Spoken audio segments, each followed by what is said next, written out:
Welcome to the TicketHost video on managing your events. The Manage Events page is the hub for handling all updates to your existing events. So once you've created a new event, any subsequent changes will generally be made via this page. This video is an overview only. It provides a high-level outline of the features that are available on the Manage Events page. There are separate videos that drill into a number of the features in more detail. Once you've logged into TicketHost, you'll land on the control panel. The Manage Events link is in the top left position. When it first opens, the Manage Events page displays a list of your events. As well as managing these existing events, there are also two links here to allow you to create new events. The Add New Event link will open our 4-step wizard that allows you to create a new event from scratch. There's a comprehensive video on adding new events, so I'm not going to cover that in detail here. The second link allows you to clone an event. I'll just open this one and briefly explain. Clone Event, as you probably guessed, allows you to create a new event based on a previous event. It's important to note that this tool should only be used if you're looking to create a completely new, separate event. If you're just adding a new performance or session date to an existing event, then you should instead use the Add Performance option back on the Manage Events page. Cloning an event is a fairly straightforward 3-step process. Firstly, select the existing event that you wish to clone. Secondly, identify which of the features you would like to copy from the original event. Finally, provide a few details about the new event, primarily the event name, date, and venue.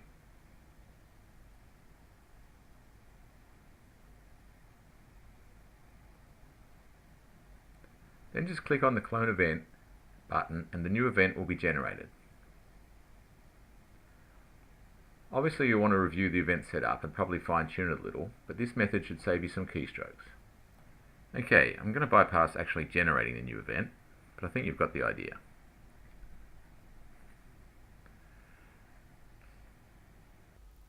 Okay, we've seen the two ways to create new events. Now we're going to look at the tools to manage existing events. The first step is to select the event you're looking to manage. So just click on a row, pick this one. Then moving to the lower half of the page, you can see that the top section contains 6 buttons that allow you to amend various aspects of the event setup. The bottom section shows the individual performance or sessions related to this event. Okay, we'll go through these one by one. The first button allows us to make changes to the event configuration. These are the configuration elements that were specified when the event was created, that apply to the event as a whole, i.e. they don't vary by performance. You probably recognise that the fields you see are all part of the Add Event process. Scrolling down, you can see all the fee configuration fields that you're probably familiar with. Okay, I don't want to make any changes in this instance, so I'll just exit out. The next button is Event Images. This is an optional feature that allows you to add images to your event. You can add a poster image to act as a landing page for your event, as well as a smaller logo style image. This is covered fully in a separate video. The next feature is the ticket layout. This is also optional. If you don't make any layout choices, the TicketHost default ticket layout will be used.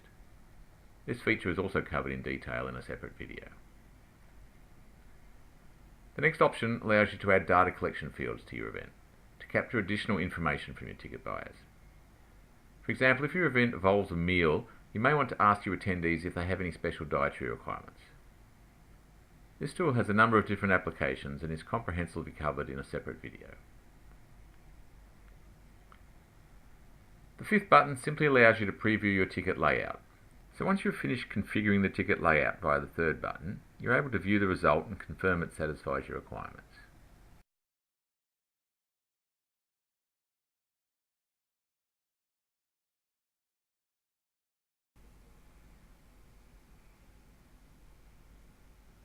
The sample website links page just provides some sample buttons and HTML code that can be used to provide a link to your TicketHost event page from your website or social media. So there's a few sample buttons and a link. Just click on one of the buttons. The HTML code will be displayed.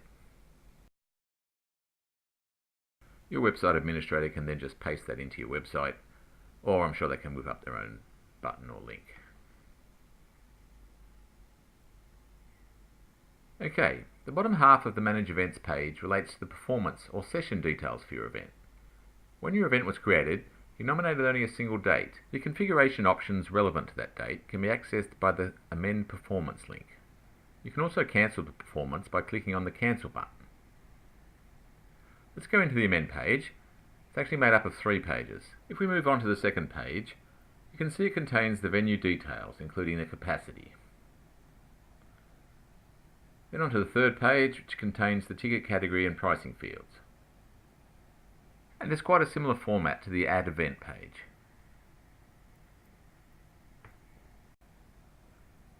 Okay, I'll just exit out as we don't really need to make any changes.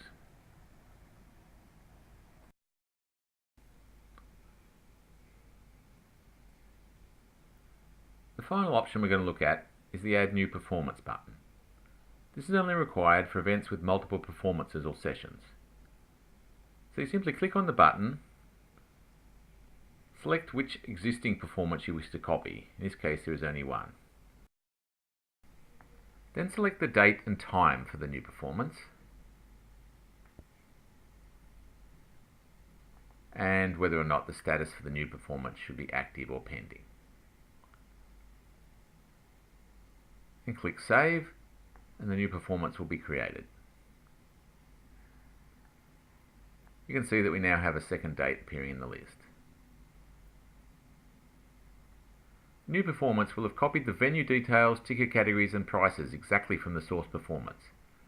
You are free to amend these. For example, a matinee session may have different pricing to an evening session. Also note that the booking close date will have been amended from the original in order to align it with the new performance date.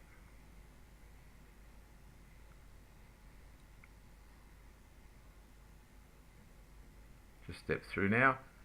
I strongly recommend that you review the new performance configuration by going through the amend process. Just alter one of the prices here, save the change.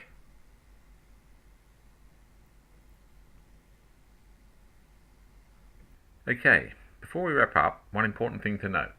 If your event is past, then obviously there is no point in making any amendments, so TicketHost will prevent changes from being made.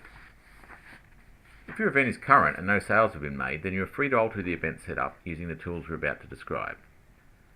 However, if your event is current but ticket sales have been made, then TicketHost will prevent any changes from being made online.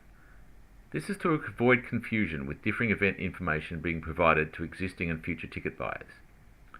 Please note that changes are still possible in this scenario, they just cannot be made online. So please send through the details to TicketHost and we'll be most happy to make the change on your behalf. Okay, that's it for managing events. Thanks for watching.